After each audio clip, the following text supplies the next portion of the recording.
ګرانو کتونکو السلام علیکم. زه محمد سلمان همدرد د حق غږ پښتو چینل خبري لنډیز کې ستاسو کوربه اوس تاسو پام را اړوم د مهمو خبرونو لنډیز ته.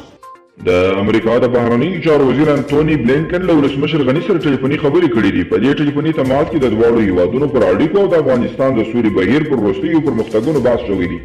انټوني بلینکن همداراز په یو ټویټ کې پر ټولو افغان مشرانو غوښتنه کړې چې د شلو کلونو د پرمختګ ساتنه وکړي او د افغان سوري د پروسې نه ملاتړ وکړي.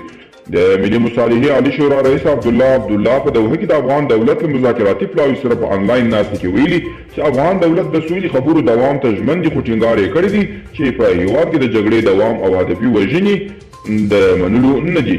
په دوحه کې د بین الافغاني مذاکراتو یو حکومتي غړي ډاکټر امین احمدي ویلي چې سولې ته د رسېدو لپاره موقت حکومت د راتګ حتمي دي او لومړی قرباني به یې خپله ولسمشر اشرف غني ورکوي. د هېواد پخواني ولسمشر حامد کرزي د ولسي جرګې له رئیس میررحمان رحماني او یو شمېر وکیلانو سره لیدلي دي. د کرزي د مطبوعاتي دفتر د معلوماتو له مخې په دې لیدنه کې د سولې برخه کې پر پرمختګونو او د هېواد پر وروستیو تحولاتو خبرې شوي دي.